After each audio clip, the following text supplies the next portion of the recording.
Perkenalkan, nama saya Anissa Nurul Santi. Saya mahasiswa jurusan Kehutanan, Fakultas Pertanian, Universitas Mataram. Pada kesempatan kali ini, saya akan menjelaskan poster salah satu spesies penghasil gaharu, yaitu Aquilaria microcarpa. Sebelum saya menjelaskan Aquilaria microcarpa secara spesifik, saya akan menjelaskan terlebih dahulu gaharu secara umum. Jika dibandingkan dengan kayu jati, mahoni, ulin, dan kayu-kayu lainnya, mungkin nama gaharu tidak terlalu dikenal oleh masyarakat luas. Bukan tanpa sebab, karena gaharu merupakan kayu termahal di dunia. Harga gaharu bisa mencapai ratusan juta untuk per kilogramnya, sehingga gaharu belum dimanfaatkan oleh masyarakat luas. Karena nilai ekonominya yang cukup tinggi, sekarang gaharu dibudidayakan di berbagai tempat, dan usia panennya pun lebih singkat dibandingkan kayu jati. Gaharu dapat dipanen pada usia 5 tahun. Kayu gaharu banyak diminati di berbagai negara di Timur Tengah seperti Arab Saudi, Qatar, Palestina, Oman, Turki, Iran, Kuwait, dan lainnya.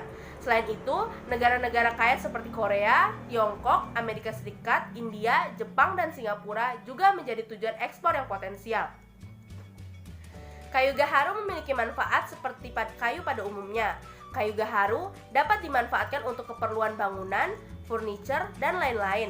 Namun, karena memiliki resin yang menyebabkan munculnya aroma khas, pohon gaharu dimanfaatkan untuk kebutuhan seperti parfum atau wewangian, obat atau terapi penyakit, bahan kosmetik seperti sampo dan bedak, untuk ritual kebudayaan seperti dupa, bahan kayu tasbih, mengobati sembelit hingga penyakit ginjal, serta menurunkan hipertensi dan sesak napas.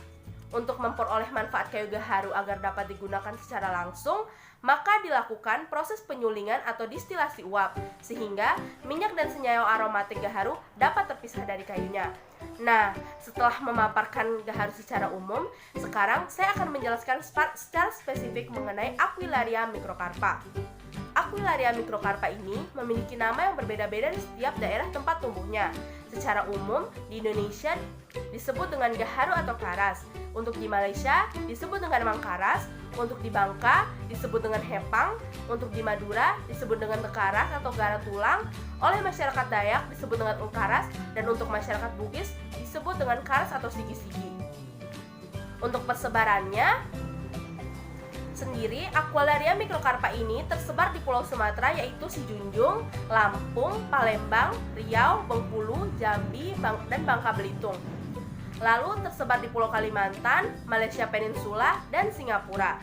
Status keberadaan tanaman ini termasuk rawan atau vulnerable. Untuk habitat ekologisnya, Aquilaria microcarpa ini tumbuh di hutan tropis basah dataran rendah dengan ketinggian 200 meter di atas permukaan laut. Tumbuh di berbagai habitat, baik di tanah berpasir atau daerah dekat rawa. Selain itu, tumbuh melimpah di sepanjang sungai kecil di hutan lindung Sungai Wen, Kalimantan Timur. Ciri-ciri morfologi tumbuhan ini yaitu tinggi pohonnya mencapai 40 meter dan untuk diameter batangnya 80 cm. Batangnya tidak lurus, kulit batangnya beralur dan berwarna coklat kelabu. Untuk daunnya berbentuk bular telur lancet-lancet terbalik, tipis, ukurannya 4-11 x 1-4 cm. Ujung daunnya lancip, pangkal daunnya berbentuk pasak tirus dengan tepi rata dan menebal, berwarna hijau, permukaan atas licin, bawah kadang berbulu halus, panjang tangkai 3-5 mm, tulang daun sekunder sejajar, dan posisinya agak rapat. Bunganya berbentuk tabung dengan panjang 4-5 mm, berwarna putih kekuningan, panjang tangkai 5 mm, bagian luar berbulu halus dan bagian dalam berbulu jarang. Buahnya berbentuk kapsul licin dengan ukuran 1-1,5 x 1 cm, ujung buahnya tumpul, panjang kelopak buahnya 0,5 cm, daging buahnya tebal dan berbulu. Bijinya berbentuk bulat telur, berwarna hitam kecoklatan, ukuran 4-6 mm, berbulu tebal, jumlah biji 1-2 di setiap buah, pangkal bijinya terdapat sumbat lembaga berwarna putih. Nah, itu adalah penjelasan secara spesifik mengenai Aquilaria microcarpa. Lebih dan kurangnya saya mohon maaf. Wassalamualaikum warahmatullahi wabarakatuh.